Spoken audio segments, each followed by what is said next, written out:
Welcome to Telugu focus TV. నేను మీ శ్రీనివాస్ రెడ్డి. ఏపీలో అధికారం పార్టీ మారిపోతుంది అంటే ఏపీలో అధికారం ఎవరిది ఉంటుంది 2024లో అనే దానిపైన కూడా తెలంగాణ ఫలితాల ఆధారంగా కూడా మన ప్రముఖ నటుడు అనేక రాజకీయ అంశాలపైన ప్రధానంగా ఆయన కొన్ని కామెంట్స్ చేస్తూ ఉంటాడు. ఆయన ఎవరో కాదు, శివాజీ.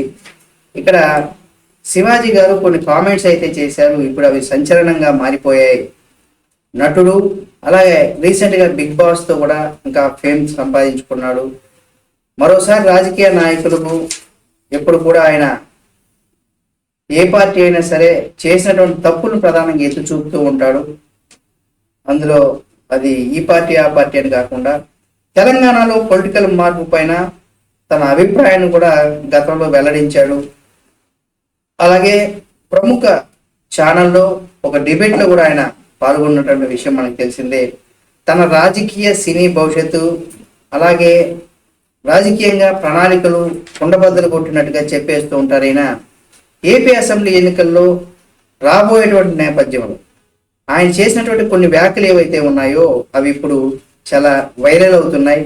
ఇటువంటి క్రమంలో శివాజీ గారు చెప్పినటువంటి కొన్ని విషయాలు, ముఖ్యమైనటువంటి విషయాలు ఏంటి అనేది కనుక మనం చూసినట్లయితే, ఆంధ్రప్రదేశ్ విభజన నేపథ్యంలో ఆంధ్రప్రదేశ్కు ప్రత్యేక హోదా ఇస్తామని చెప్పిన వాళ్ళు ఇవ్వలేదని ఇది అందరికీ తెలుసు. ఆయన చెప్పడంలో ఏంది, ఇది అందరికీ తెలిసిన విషయం అని చెప్పాడని మనం అనుకోవచ్చు. కాకపోతే ఇక్కడ మనం దీని వెనక ఆయన అంతర్యం ఏంటనేది కూడా వివరించేటువంటి ప్రయత్నం చేసుకుంటారని అనుకోవాలి. అన్ని ఎంపీ సీట్లు నాకు ఇస్తే కేంద్రానికి కొట్టి ప్రత్యేక హోదా తెస్తారని చెప్పిన వాళ్ళు ఆ విషయాన్ని కూడా మర్చిపోయారనేసి కూడా ఆయన గుర్తు చేశారు. మీ అందరికి కూడా అర్థమైపోయి ఉండాలి. ఎంపీ సీట్లు నాకు ఇస్తే నేను తెస్తానని చెప్పింది ఎవరనేది కూడా మీ అందరికి అర్థమవుతుంది. అర్థం కాకపోతే చివరి వరకు అయితే చూడండి, అది ఎవరు కూడా నేను చెప్తాను.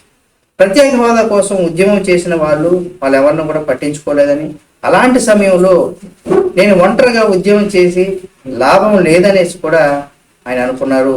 అంటే ఇక్కడ ఏదైనా సరే ఒక్కడితోనే స్టార్ట్ అవుతుంది. ఆ తర్వాత అది జన సముద్రంలో జనంలో బాగా వెళ్ళినట్లయితే అది దాని ఫలితాలు కూడా చాలా వేగంగా కూడా వస్తూ ఉంటాయి. ఇక్కడ ప్రత్యేక హోదాకు సంబంధించి ఎగ్జాంపుల్ కూడా మనం చెప్పుకోవాలి. ప్రత్యేక తెలంగాణ కోసం కొన్ని సంవత్సరాలుగా వాళ్ళు గతంలో చేసినారు. ప్రత్యేకంగా తెలంగాణ రాష్ట్రం కావాలని, మా నిధులు, మా ఉద్యోగాలు, మా నియామకాలు, ఇట్లా మా ప్రత్యేక రాష్ట్రం కావాలని. కానీ ఆ పోరాటం కూడా ఒక్కరితోనే స్టార్ట్ అవుతుంది. అలా ఒక్కరితో స్టార్ట్ అయినటువంటి ఆ పోరాటం చివరికి విజయం దిశగా ప్రత్యేక తెలంగాణ రావడం జరిగింది. ఇది మనకు తెలిసిందే. ఇక్కడ శివాజీ గారు ఇటువంటి విషయాల్లో కొంత మీరు వెనకడుగు వేయకుండా మీరు ఒక్కడే ప్రారంభించి అది ప్రజల్లో అందరిని కూడా మీతో పాటు ప్రజల్లో కూడా వాళ్ళకి అవేర్నెస్ తెప్పించి వాళ్ళతో కలుపుకొని పోతే మీరు అనుకున్నటువంటిది సాధ్యం అవుతుంది. అందుకే నా ఫ్యామిలీ కోసం సినిమాల పైన దృష్టి పెట్టాను. నేను నటిస్తే పిల్లలు చూడాలనేసి అనుకుంటున్నారు, వారి కోరికను తీరుస్తాననేసి కూడా శివాజీ గారు చెప్పుకొచ్చారు. ఓకే, ఇది ఆయన పర్సనల్గా చెప్పుకొచ్చారు. నేను బిగ్ బాస్ హౌస్లోకి వెళ్ళిన తర్వాత చంద్రబాబు నాయుడు గారు అరెస్ట్ జరిగింది. ఆయన జైలు నుంచి బయటకు వచ్చిన విషయం కూడా నాకు తెలియదు. ఆ విషయం గురించి మాట్లాడాను. ఆయనను కలవాలనేసి అనుకున్నాను, కానీ నేను చాలా బిజీగా ఉన్నాను అనేసి త్వరలోనే చంద్రబాబు నాయుడు గారిని కూడా కలుస్తాననేసి కూడా శివాజీ గారు చెప్పారు. అసలు శివాజీ గారు ఒకసారి బిగ్ బాస్లోకి వెళ్ళిన తర్వాత చంద్రబాబు నాయుడు గారు అరెస్టు, ఆయన విడుదల, ఆ తర్వాత వరల్డ్ కప్ ఓడిపోవడం, ఇవన్నీ కూడా ఆయన జైల్లో అంటే బిగ్ బాస్ హౌస్లో ఉన్నప్పుడే అన్నీ అయిపోయినాయి అనమాట. అయితే ఇప్పుడు నేను బిగ్ బాస్లోకి వెళ్ళే ముందు కూడా తెలంగాణలో కేసీఆర్ గారు, చూడండి ఇది కూడా మీకు చెప్పడం మర్చిపోయాను కానీ, తెలంగాణలో కేసీఆర్ ముఖ్యమంత్రిగా ఉన్నారు. నేను బయటకు వచ్చిన తర్వాత చూస్తే రేవంత్ రెడ్డి సీఎంగా ఉన్నారంటే నాకు చాలా ఆశ్చర్యం కలిగింది. అంటే ఆయన అయ్యాడని కాదు, అంటే ఆయనకు హౌస్లో ఉన్నప్పుడు తెలియదు కదా ఎలక్షన్స్ జరగడం, ఈ వరల్డ్ కప్ది, ఆ తర్వాత చంద్రబాబు నాయుడు గారు అరెస్టు, మళ్ళీ విడుదల, ఇవన్నీ కూడా ఆయన బయట ప్రపంచంతో సంబంధం లేకుండా బిగ్ బాస్ హౌస్లో ఉన్నారు. కాబట్టి ఆయన బయటకు వచ్చిన తర్వాత మన ముఖ్యమంత్రి ఎవరంటే ఆయన కేసీఆర్ గారే అనుకుంటారు. ఎందుకంటే అప్పటికి ఎలక్షన్స్ అయిపోయి అధికారికంగా రేవంత్ రెడ్డి గారు బాధ్యతలు కూడా స్వీకరించినటువంటి సమయం అన్నమాట. కాబట్టి ఆయనకు తెలియలేదు. కాబట్టి ఇది నాకు ఆశ్చర్యాన్ని కలిగించేటువంటి విషయం, కానీ ఆశ్చర్యం కలగలేదు అనేసి కూడా ఆయన చెప్పుకొచ్చారు. రేవంత్ రెడ్డి సీఎం మాత్రం ఆశ్చర్యం కలగలేదు, ఎందుకంటే ఇతనికి రాజకీయంగా కూడా మంచి అవగాహన ఉంది. కాబట్టి ఆ రకంగా అంటే రాబోయే రోజుల్లో 100% బీఆర్ఎస్ పార్టీ ఓడిపోతుందనేసి అనుకున్నారేమో. ఒకవేళ బీఆర్ఎస్ పార్టీ ఓడిపోతే కాంగ్రెస్ పార్టీ గెలుస్తుంది. కాబట్టి కాంగ్రెస్ పార్టీ గెలిస్తే ఎవరు ముఖ్యమంత్రి అవుతారనేది కూడా ఆయన ఊహిస్తారు. మనం కూడా చాలా సందర్భాల్లో చాలా వీడియోలు మనం చెప్పుకున్నాం.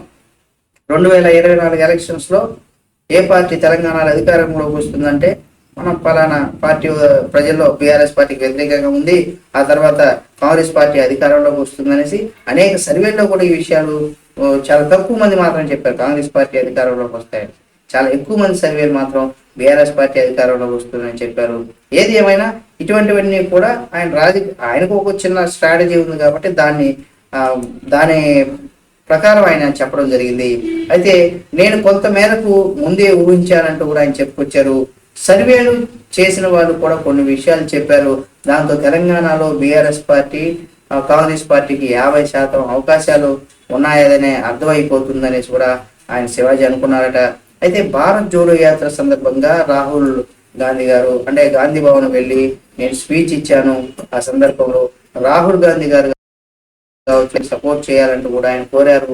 రేవంత్ రెడ్డి గారు నాకు మంచి మిత్రుడు, 25 సంవత్సరాల నుంచి కూడా మేమిద్దరం కూడా పరిచయం ఉంది మా ఇద్దరికి. అప్పుడు మీకు విజయావకాశాలు ఉన్నాయి, హైదరాబాద్ లో సీట్లు సాధిస్తే కాంగ్రెస్ అధికారం వస్తుందనేసి కూడా శివాజీ అప్పుడు చెప్పాడట. ఆ రకంగా నిజంగా హైదరాబాద్ లో సీట్లు మాత్రం కాంగ్రెస్ పార్టీకి రాలేదు. ఆ చుట్టుపక్కల ఉన్నటువంటి అన్ని నియోజకవర్గాల్లో కూడా అంటే మిగతా చోట్ల వచ్చాయి కాంగ్రెస్ పార్టీకి. కేవలం హైదరాబాద్ ఎందుకు రాలేదంటే ఇక్కడ ఉన్నటువంటి ప్రజలు ఎవరైతే ఉన్నారో వీళ్ళకి ప్రధానంగా వీళ్ళు డెవలప్మెంట్ చూశారనమాట. అంటే ఏ రకంగా రోడ్లు కావచ్చు, లేదా చిన్న చిన్న ప్రతి కాలనీస్ కావాల్సినటువంటి కొన్ని ప్రదేశాల్లో కొన్ని మెయిన్ పనులు అయితే ఇక్కడ అభివృద్ధి చెందింది. కానీ వ్యతిరేకంగా తెలంగాణలో మొత్తం కూడా బీఆర్ఎస్ పార్టీకి వ్యతిరేకంగా వచ్చింది ఏంటంటే రైతు బంధు కావచ్చు, ఆ ధరణి పోర్టల్కి సంబంధించి కావచ్చు, ఇలాంటి వాటిల్లో ప్రజలు చాలా తీవ్ర వ్యతిరేకత బీఆర్ఎస్ పార్టీ పైన ఉండింది. కాబట్టి ఆ రకంగా ఓటమి పాలైంది. సరే, ఇక్కడ తెలంగాణలో మార్పు తప్పదనేసి కూడా నేను అనుకున్నాను. ప్రస్తుతం ఏపీ అసెంబ్లీ ఎన్నికల్లో కూడా మార్పు తప్పదు. ఇంతకుముందు ఎప్పుడో కూడా ఈ విషయాన్ని నేను చెప్పాను. ఏదో చిన్న లోపం జరుగుతుందనేసి శివాజీ అనుకున్నారు. కానీ నేను సొసైటీ గురించి మాట్లాడితే కొందరు రాజకీయాల గురించి మాట్లాడుతున్నారనేసి కూడా అంటూ ఉన్నారు.